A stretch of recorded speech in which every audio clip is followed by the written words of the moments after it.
as we're back here on the Greg Peterson Experience on VSiN, the Sports Betting Network.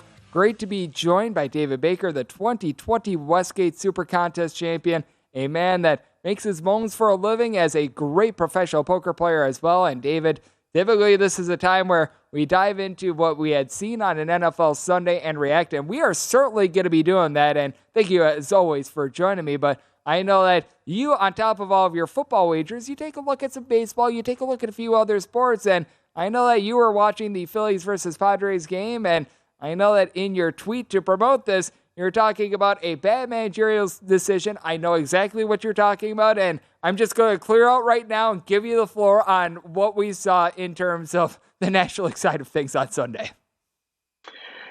Yeah, Greg, thanks for having me. It is a pleasure every Sunday to come on and discuss, get some things off my chest and throw around some different ideas with you. And typically football holds that's what we're here for on Sunday, but I couldn't help it. I had a significant wager on the Padres today and for the series. And when I say bad, I mean this might be one of the worst decisions I've ever seen. And I've watched baseball my whole life. I've been a big baseball fan. Not pitching Josh Hader in the 8th inning was one of the worst decisions I've ever seen a manager make. Now, I can understand if you wanted to see if Suarez could get out the right-handed Real Muto, but once he got a hit, you have the left-handed Bryce Harper up. You have Josh Hader, who is absolutely dominating. He hasn't been pitched since game 2. He had 4 days rest, and there is absolutely no reason that he could not go 2 innings. And even if he couldn't go 2 innings, you have to use him in the highest leverage spot in the entire season. And that highest leverage spot is the best hitter on the Phillies lineup, up with one guy on with no outs in the 8th inning. What were you saving him for? Stout? I mean, is that what you were afraid of? You wanted Suarez to get through the 3, 4, 5, 6 hitters, and then you wanted him to come face the bottom of the lineup?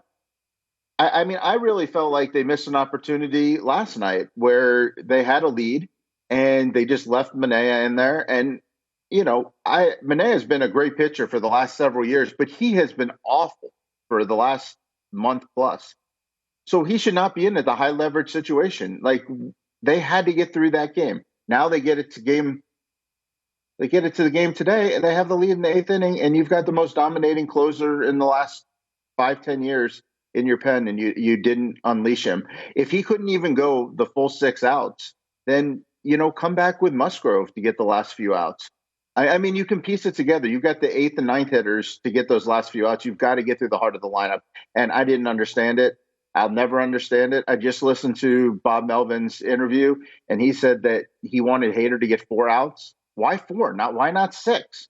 What's the difference? But I mean, that's 7 pitches for Hader. It just makes absolutely no sense. I will never understand it. And the Phillies got exactly what they deserved going to the World Series, having Melvin make this managerial choice. And let's not forget as well, I don't know whose decision it was, but with 1 out in the 9th inning, men on 1st and 2nd, you bunt. I mean, that's just one in which I'm just completely befuddled. I sure hope he was trying to bunt for a hit, but that made no sense too. Yeah, I was going to get to that, but I felt like I dragged on there for 3.5 minutes. I wanted to go ahead and get you a word in there. But what is Trent Grisham doing bunting? If he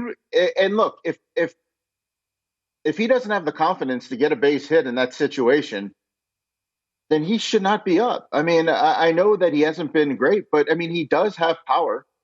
And I know it was a lefty on lefty matchup, but okay, then let's pinch hit for him. I mean, I don't really remember who was left on the bench. I'm trying to watch, 8 football games and this baseball game, but bunting, it just just made no sense. I mean, even if he gets the bunt down, you still don't score the run. You've got to have 2, and they set it up for Austin Nola, their 9th hitter. I mean, it's not like you had Soto or Machado coming up. These whole last few innings for the Padres is just absolutely baffling. It just makes no sense. I mean, you guys put your butts on the line for 162 games. You beat the Dodgers You beat the Mets. You beat the two of the three best records in baseball, and you get against the Phillies, and you leave Hader in the pen, and you bunt your eighth hitter to try to set it up for your ninth hitter with 2 outs in the ninth. The whole thing just makes no sense. And I just don't understand these baseball managers not going for it. I mean, the Guardians, Game 5, they have Shane Bieber available on 3 days rest. Like, why does he not throw for 3 or 4 innings? What are these managers waiting for? You play 162 games. You play playoff series to get to these moments. And then all of a sudden, what are you doing in the key moments? Oh, my guy needs a little more rest, or I'm trying to get to this point in the game to use him. Well, you might not ever get to that point. And you know what? You might stretch the lead out and not need him if you get to that point. What if Hader just comes in and shuts the door, and then the Padres can tack on some runs in the ninth, and Tim Hill can come on and finish it if he needs to, or Musgrove can come in for an inning? The whole thing just makes no sense. You have to use your best players in high leverage situation. The Padres failed, and now the Padres are going home, and I'm a lot poorer. Yep, it's relatively tough on that front, and I will say, before it just sounds like we're dogging on the Padres as well, credit where credit is due to Bryce Harper. 5 home runs thus far in the postseason. He has been the hottest player on the planet, a guy that has been dogged time and time again. He actually comes through, and you can say what you want about Robert Suarez saying in there. I completely agree. You go to Josh Hader, but you also have to give credit for Bryce Harper hitting that ball out of the yard. He is seeing beach balls out there, and we've got to give him his flowers as well, while we also criticize the move to not go to Josh Hader as well. So I'm going to give. I mean, absolutely. Also, Rhys Hoskins was an absolute beast the whole series, but the last couple games, I mean, he had 2 home runs last night, hit a home run today. Bryce Harper just put the team on his back as well. But just like the Padres, I mean, the Phillies are very condensed. It's not like the Dodgers that have like a deep lineup. I mean, it's basically the heart of the order, and then you're just kind of getting through. And Soto, Machado showed up. Hoskins and Harper and Schwarber showed up. But I'm still going to go back to the fact that, just like when San Diego would have had, if they would have been in their high leverage part of their lineup, I guarantee you that the Phillies would have gone to their best pitcher and, just tried to get through that point, because the bottom of these orders are not that scary. So, but yeah, credit to the Phillies, credit to them for not sticking with David Robertson and going to Ranger Suarez, and he got the job done, and the Phillies got the job done, and good for them. But yeah, it's going to be a tall task for them to beat this Astros team, though. This Astros team is really, really good. So I'm gonna lay the 180 or whatever it is on the Astros for sure in the World Series. I do think the Astros should be able to get it done, and the very rare 2-pitch save for Ranger Suarez as well. So yeah, that going on, and let's take a look at what we got in terms of an NFL Sunday as well, because I think we're going to probably be bleeding this over to the next segment. But I mean, the Green Bay Packers, they lose again against the Washington Commanders. I mean, we were all thinking, oh, great spot for them going up against the New York Jets after losing in London. They don't get it done there. This was once again one of those, oh, this is going to be for sure the time that the Green Bay Packers get right. They don't do it once again. If it's not now, when is it for the Packers? Because we've seen them get off to rough starts before, never quite to this tune, as they're now 3-4. Yeah, well, credit to you. I'm not sure if you played it today, but I know last week you said that you liked the Commanders here. Yes, sir, I did. And I did not. I was against the Packers the last 3 weeks when they barely got by the Pats, lost to the Giants and the Jets. But I really thought that this Washington team was dust and that they were done, and that this was the spot for the Packers. But I mean, I don't even understand what the Packers are doing. Their receiving core is not very good. They have 2 workhorse running backs. Aaron Jones ran the ball 8 times, A.J. Dillon 4 times, and Aaron Jones threw the ball like 35 times. And they had a lead most of the game. So I think this falls back on the play calling. I mean, you have to get Aaron Jones the ball. I mean, as simple as that. He is the playmaker on the team. He is by far the best player on the team. You saw when he threw him the ball, he scored 2 touchdowns today. But you have to get the ball in his hands more often. And I think that if the Packers want to rebuild this thing, they're going to have to do it through the running game because Aaron Rodgers is not what he has been in years past. Oh, no question about it. And speaking of quarterbacks, they aren't what they were in years past. On the flip side, I think we need to talk about Tom Brady and the disaster that has been happening in Tampa Bay, or as he used to call it, Tampa Bay. And we'll chat about that with David Baker on the other side, right here on VSiN, the Sports Betting Network. We're back here on the Greg Peterson Experience on VSiN, the Sports Betting Network. Great to be rejoined by David Baker, the 2020 Westgate SuperContest champion and a professional poker player. And when it comes down to it, it just feels like we've got a couple quarterbacks that are falling off. We were talking about it with Aaron Rodgers in the last segment, and David, boy, the Tampa Bay Buccaneers had a stinker on Sunday. I personally did think that the line was starting to get up a little bit too much after the Christian McCaffrey trade. I also did not think that the Tampa Bay Buccaneers were going to lose outright by multiple scores as well. What did you take away from this one? Because with the Tampa Bay Buccaneers, just feels like it's a bad blend right now with this entire roster. Yeah, good call by you there. I was on the other side. I thought this was a really a nice get-right spot for the Bucs. There's no home field advantage really for Carolina. They had mailed in the season. Felt like they traded away Robbie Anderson. They traded away Christian McCaffrey. They really had nothing left on offense. PJ Walker starting too. Yeah, PJ Walker, who literally doesn't throw the ball beyond the line of scrimmage on almost any throw. I really felt like this was a nice get-right spot for the Bucs, but they might just be broken. I mean, I can't say what they're going to turn into because they do have a lot of talents on the roster, but right now they're just not a very good football team. And then I come back to the same thing that we said with the Packers. Leonard Fournette, 8 rushes, 19 yards. Tom Brady threw the ball 50 times. This game was 0-0. So it's not like they were in a catch-up spot. Why have these teams gone away from a balanced approach?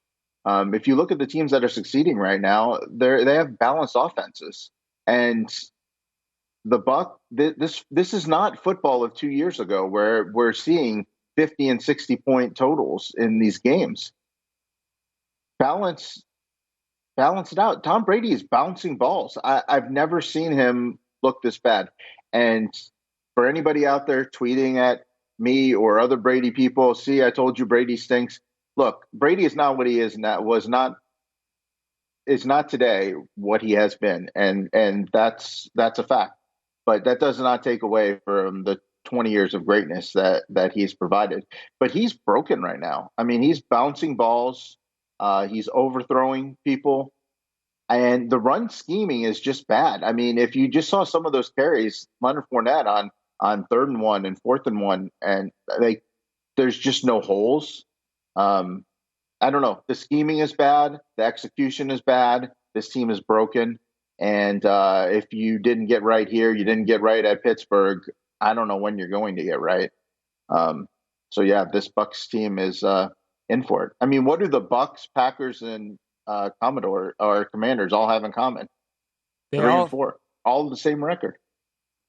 I was about to say, they've all scored either 124 through 128 points this season. They're separated by 4 total points scored. All 3 of those teams that you mentioned. And the Panthers, they have scored as many points this year as the Tampa Bay Buccaneers, which is wild to think. And, I mean, dare I say, the Panthers are 1 game out of the NFC South right now. I have no idea how, and I have no idea why, but at this point, it's a wide-open division in which the New Orleans Saints, that they look all sorts of busted right now, they're a game out of first place, and I think that this is going to be an interesting race in general because I feel like this is sort of when you have the NCAA tournament and you have your 16 seed that comes out of insert, oh man, I hate to do it, but we're going to do it to the SWAC on this one since they've been a 16 seed 20 out of the last 21 years. It feels like the NFC South at this point is the NFL version of the SWAC, and whoever gets in is going to get in with some mediocre record. Yeah, the NFL right now it's crazy. I mean, there are multiple divisions that are up in the air. And I mean, by up in the air, I mean, I don't know what the Panthers were, but I mean, I think they were like maybe they had to be like 25 or 50 to 1 to win the division probably going into this week. And now they sit one game back and they have a winnable game against the Falcons next week. But yeah, I mean, the Panthers are still terrible. They're one of the worst teams, and I can't see them contending.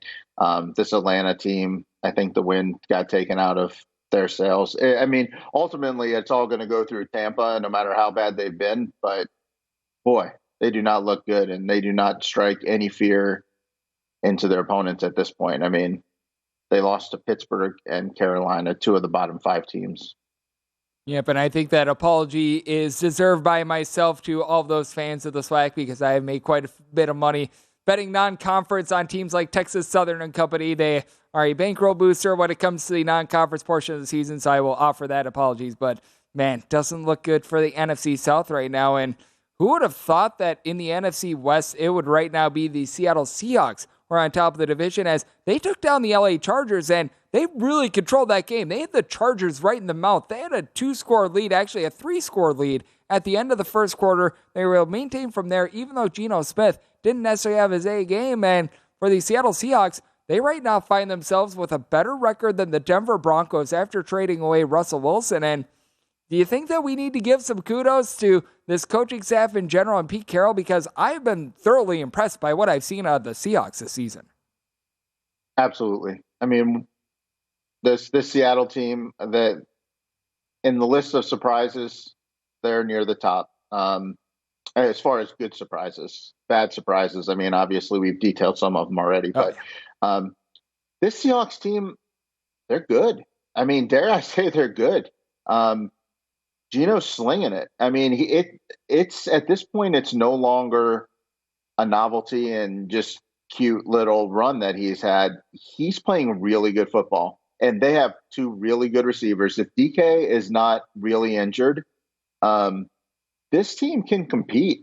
I don't know what their odds are right now. I mean, I'm pretty sure the Niners are pretty significant favorites to win that division. But this Seahawks team is decent, and I might want to look at the schedule if they're going to get a nice, healthy price. The Niners play the Rams next week, so one of them is taking a loss.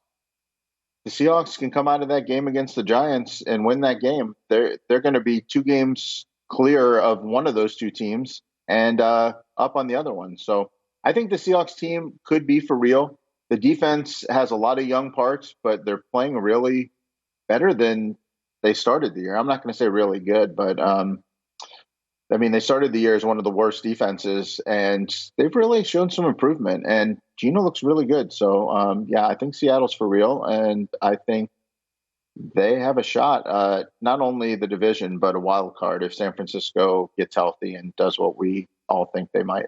Yep, sadly, the odds for the NFC West currently off the board at DraftKings, but I shall be checking back in on that because, to your point, I do think that the 49ers have to be a sizable favorite. And for the 49ers, I really don't downgrade them too much for their loss against the Kansas City Chiefs. You would like to see the defense be a little bit better, but, I mean, if you say, oh, Patrick Mahomes carved up, insert your defense here, aside from perhaps like the 85 Bears or something like that, you would not be too surprised. Mahomes had himself a very nice game after he threw that very early interception, but for the 49ers, this has been a team that's been a little bit up and down this season, and I do think that Christian McCaffrey, no question, he's going to be able to make a little bit of an impact, but you've got to wonder how much time it's going to take for him to be on the same page with the rest of this offense, because you saw with a guy like an Odell Beckham Jr. last season, he was great for the Rams down the stretch. It took him a week or 2 to be able to get in tune with the offense as well, though. Yeah, I'm not really worried about that. They used him today, and he looked fine. I mean, I running backs, I don't think it really takes that long to learn the offense. And Shanahan is, as good as there is out there. Debo strong, Kittle strong, Ayuk strong. I mean, they just got Trent Williams back. If they can stay healthy, I mean, I think they're a serious threat in the NFC. Probably second to the Eagles, just if you put them all on a neutral field. But the fact of the matter is they're losing, and they're losing pretty ugly. I mean, they lost 2 games pretty handily to the Falcons and the Chiefs, and they're going to have to go on the road in the playoffs most likely. I don't think they're going to catch Minnesota or Philly. So they're really looking like best case scenario a 3 seed. And like we said, they still have to beat out the Rams and the Seahawks to get that 3 seed anyway. Yep, it's going to be so interesting to see what we get in that NFC West, as well as things are getting hot and heavy in there. And while things are hot and heavy in terms of Week 7 of the NFL, we've got to turn it forward to Week 8 and also see if David has any thoughts on Monday Night Football. We're going to be rejoined by David Baker, the 2020 Westgate SuperContest champion, next here on VSiN, the Sports Betting Network. We're back here on the Greg Peterson Experience on VSiN, the Sports Betting Network, and being rejoined by David Baker, the 2020 Westgate SuperContest champion. And David, we were talking about this a little bit as we were taking a look at everything that we've gotten in Week 7, but we still have one game left between the Bears and the Patriots. Patriots, they're pretty much an 8-point favorite across the board, except for I'm seeing a stray 8.5 or 2 popping up with a total between 40 and 40.5. I personally find it very hard to bet on the Chicago Bears right now, but what I do like is the fact that this total has risen up a little bit to right around a 40 to a 40.5. What I really like on this game is the under. If I had to pick a side, I'd be going with the Patriots. Where do you stand on this one? I actually lean towards the Bears. Look, the total's 40. We can expect very little passing. I don't really want to lay 8 points. I don't want to lay 2 scores in a game where I think possessions are going to be limited. I think there's going to be a lot of running. The clock's going to run and punting. Even though the Bears have not been very good, I do feel like this team fights. This team fights hard, and we've seen like even the best teams are having trouble putting away these mediocre to bad teams. So, I mean, I think the Patriots have definitely impressed me, and they're a little better than I thought they were coming into the year, but I don't think they're worthy of the respect of laying over a touchdown against a running team. I think the clock's moving. I kind of like your undercall, and I think Fields can matriculate the ball down with, his 2 running backs and punch it in there a couple of times to keep the game close. Yep, and to your point about underdogs in the NFL this season, hitting at 57.3%. So underdogs overall, they have been quite profitable if you've just been taking them with the points all season long. So that has been something to watch out for this season. And I do think that we finally have the buy point on this underdog. I've come on this network week in and week out and faded the Green Bay Packers, and shall I say, to some success thus far. I think between 10.5 and 11 points. I'm even seeing here at circa an 11.5 with the Packers getting that many points against the Buffalo Bills.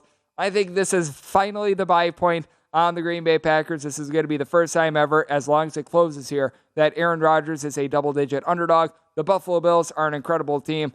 I think that this is where the Packers finally start to show a little bit of a pulse.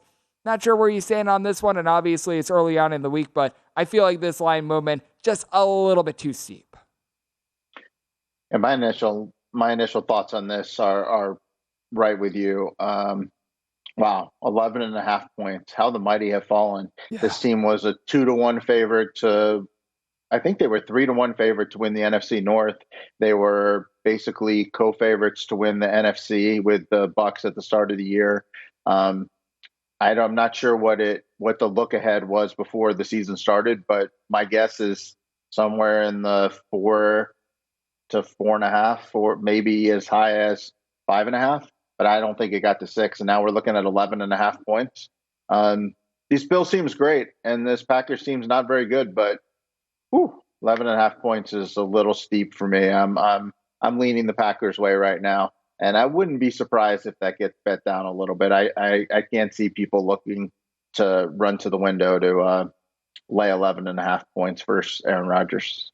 Yeah, I'm right there with you. And I do think that with the Packers, this is not your normal Green Bay Packers team. At the same time, you still have Aaron Rodgers. And Aaron Rodgers, for everything that's went wrong with the Green Bay Packers, it hasn't been because he's been turning the ball over left and right or anything like that. So I'm in agreement. This is just, in my opinion, a little bit too steep. And this is a game that is very interesting. We didn't really talk about the Giants and the fact that they're 6-1, but I mean, they're 6-1 and they're going up against a team that currently leads the NFC West in the Seattle Seahawks. And the Seahawks, they're between a 2.5 to a 3-point favorite with a total of between 46 and 46.5 as I'm seeing it right now. And it's such an intriguing spot because I do think that with the Giants, they deserve more credit than what they are getting right now. We've been hearing it, worst 3-1 team ever, worst 4-1 team ever, worst 5-1 team ever. Now it's worst 6-1 team ever. Meanwhile, with the Seattle Seahawks, maybe able to rise up quite a bit. That 12th man, it is very, very lively. It is one of the best home field advantages that you're going to find in all of the NFL. But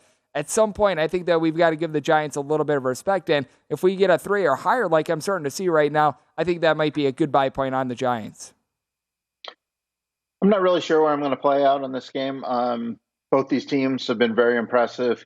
I mean, can you believe the game of the week or the game of the Sunday is the Giants at the Seahawks? I mean, if you would have told us that. And the Patriots and the Jets are going to be up there too.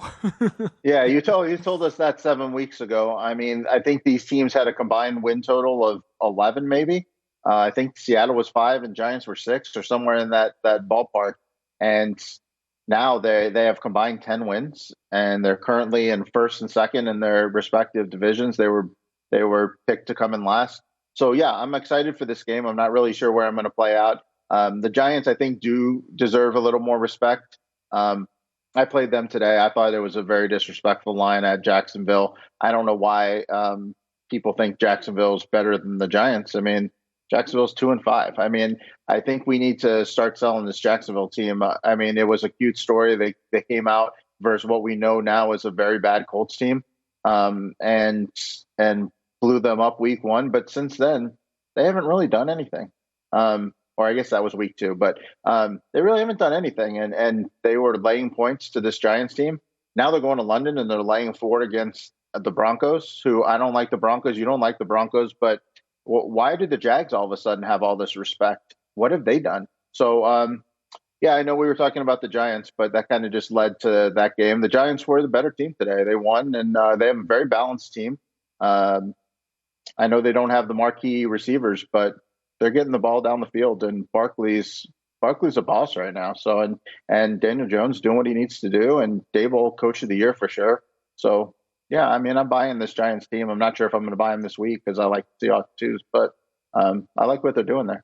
Yep, and with all the games that the Jaguars have played in England, I'm not sure if they've necessarily gained a whole lot of fans. I don't think that they've got a home field advantage here quite yet. And then this is a fascinating game as well, as you've got the Ravens and the Bucks. They're going to be in Thursday Night Football, and boy, those that invested in Thursday Night Football thought they were going to be getting a whole lot better matchups than what they've gotten. But that said, with the Buccaneers right now, they're a 1 to 1.5 point underdog. This game is 43.5, and this is so fascinating because with the Baltimore Ravens, I feel like they've been one of the better teams in all of football. They just haven't closed late. Meanwhile, the Tampa Bay Buccaneers, they just objectively look bad, even though it is a short week, even though the Ravens are going to be on the road.